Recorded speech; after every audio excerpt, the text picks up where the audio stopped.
வணக்கம். இந்த ஒரு சூப்பரான ஆழமான அலசலுக்கு உங்களை வரவேற்கிறேன். இன்னைக்கு நாம ஒரு பயங்கர இன்ட்ரெஸ்டிங்கான விஷயத்தை பார்க்க போறோம். புகழ்பெற்ற எழுத்தாளர் ராபர்ட் கிரீன் நம்ம அன்றாட வாழ்க்கையை பத்தியும் நாம பார்க்குற இந்த உலகத்தை பத்தியும் ஒரு வியப்பூட்டும் கருத்தை முன்வைக்கிறாரு.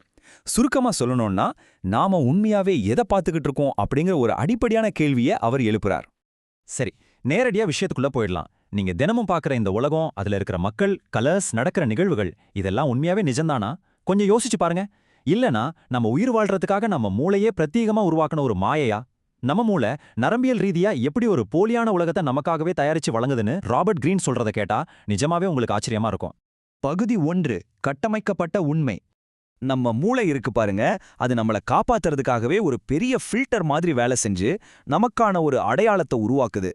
நம்ம மூளை உருவாக்குற இந்த பாதுகாப்பான சமூக உலகம் ஒரு பக்கம் இருக்கட்டும், ஆனா இன்னொரு பக்கம் இந்த மூளையோட ஃபில்டர்களுக்கு பின்னால ரொம்ப துல்லியமான விவரங்களும் நம்ம கற்பனைக்கே எட்டாத கலர்ஸும் எல்லையற்ற அழகும் நிறைஞ்ச ஒரு உண்மையான உலகம் மறைஞ்சிருக்குன்னு ராபர்ட் கிரீன் சொல்றார்.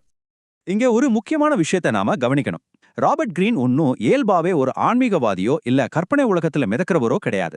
அவர் தன்னை ஒரு பொருள் முதல்வாதின்னு ரொம்ப தெளிவா சொல்றாரு. அதாவது தன் உடம்புல நேரடியா உணர்ந்த பௌதிக ரீதியா அனுபவிச்ச உண்மைகளை மட்டும்தான் ஒரு நம்புவார். அதனால அவர் சொல்ற இந்த மறைக்கப்பட்ட நிஜ உலகம் எது ஒரு தத்துவ கட்டுக்கதை கிடையாது. அது அவர் உடல் அளவில உணர்ந்த ஒரு அப்பட்டமான உண்மை. பகுதி 2, முதல் வழிமுறை, மூளையின் வடிகட்டிகளை தாண்டுதல். தன்னோட காலேஜ் நாட்கள்ல இந்த உண்மையான உலகத்தை பார்க்கறதுக்காக ராபர்ட் கிரீன் ஒரு விசித்திரமான வழியை தேர்ந்தெடுத்தார். அது பேயோட்டே அப்படிங்கிற ஒரு பாரம்பரிய சடங்கு. இது அவ்வளோ ஈஸியான விஷயம் கிடையாதுங்க.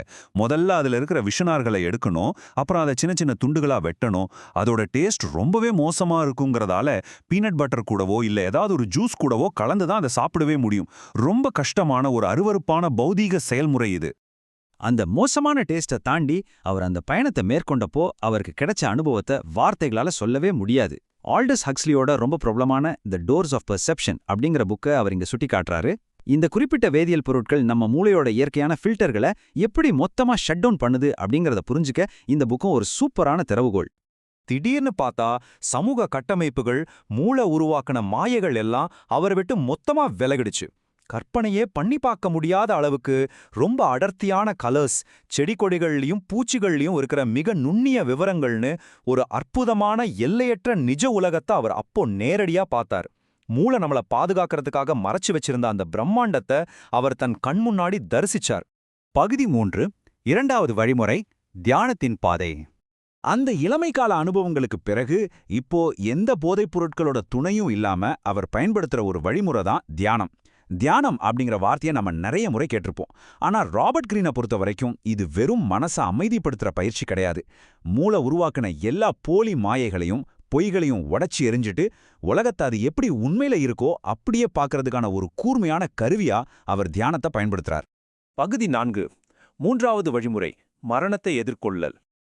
அந்த உண்மையான உலகத்தோட கதவு திறந்தப்போ அவர் சந்திச்ச ரொம்ப பயங்கரமான ஆழமான அனுபவத்தை பத்தி இப்ப பார்க்கலாம். சரியா 7.5 வருஷத்துக்கு முன்னாடி அவருக்கு ஏற்பட்ட ஒரு மிகப்பெரிய பக்கவாதம் அவரை மரணத்தோட விளிம்பிற்கு கூட்டிட்டு போயிடுச்சு. அது ஒரு சாதாரண மெடிக்கல் எமர்ஜென்சி கிடையாதுங்க.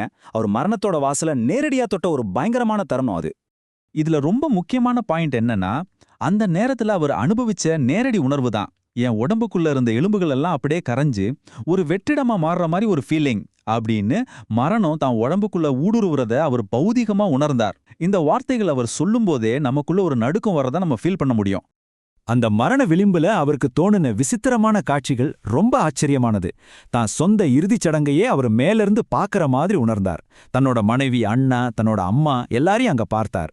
ஆனா இதுல ஒரு ஆறுதலான விஷயம் என்னன்னா, தான் இறந்ததுக்கு பிறகும் இந்த உலகம் எந்த பிரச்சனையும் இல்லாம ரொம்ப சரியா இயங்கும் அப்படிங்கிற ஒரு தெளிவான உணர்வு அவருக்கு அப்ப கிடைச்சது. பகுதி 5, சப்ளைம்குள் நுழைதல். இந்த மாதிரி ஆழமான தரிசனங்களையெல்லாம் அவர் எப்படி ஒன்னா சேர்க்கிறார்? அக்டோபர் மாசம் வெளியாக போற த சப்ளைம் அப்படிங்கிற தன்னோட புது புத்தகத்துல அவர் தான் கண்ட அந்த தரிசனங்களை 12 தனித்தனி அத்தியாயங்களா தொகுத்து வழங்கியிருக்கார். இந்த நிஜ உலகம் எப்படி தன்னை வெளிப்படுத்திக் கொள்கிறது அப்படிங்கிறத அவர் ரொம்ப ஆழமா இதில் ஆராய்ந்திருக்கார். இந்த பிரம்மாண்டமான உண்மை எவ்வளோ விரிவானது தெரியுமா? விலங்குகள், பண்டைய வரலாறு, உயிரியல், அகண்ட பிரபஞ்சம் ஏன் நம்மளோட குழந்தை பருவம்னு எல்லாத்துலயும் இந்த சப்ளைம் ஊடுருவி இருக்கு. இந்த பிரம்மாண்டமான உணர்வுகள் தான் வாழ்க்கைய வாழ்றதுக்கு தகுதியானதா மாத்துதுன்னு அவரு ஆணித்தரமா நம்புறாரு. வெறும் வாய் வார்த்தைகளால எவ்வளவு ஈஸியா விவரிக்க முடியாத இந்த பிரம்மாண்டமான அனுபவங்களை முழுமையா சொல்ல அவருக்கு சுமார் 400 பக்கங்கள் தேவைப்பட்டிருக்கு. தன்னோட மரண விளிம்பு அனுபவத்துல ஆரம்பிச்சு பிரபஞ்சத்தோட ரகசியம் வரைக்கும் எல்லாத்தையுமே அவர் இந்த புத்தகத்துல கொண்டு வர்றாரு. அந்த அளவுக்கு இந்த சப்ளைம் அப்படிங்கிற கருத்து ரொம்ப ஆழமானதும் பரவலானதும் கூட. நாம இந்த ஆழமான அலசலோட இறுதிக்கு வந்துட்டோம். உங்களுக்கான ஒரு வலுவான கேள்வியோட இதை நான் நிறைவு செய்யறேன். உங்க சொந்த மூளை உருவாக்குற அந்த பாதுகாப்பான மாயைகளை தாண்டி உண்மையான பிரம்மாண்டமான அந்த நிஜ உலகத்தை பார்க்க நீங்க தயாரா? அந்த சப்ளைம் தருணங்களை உங்க வாழ்க்கையில தேடத் தொடங்குங்க. ஒரு முழுமையான தெளிவான பார்வை உங்களுக்கு கிடைக்கட்டும்.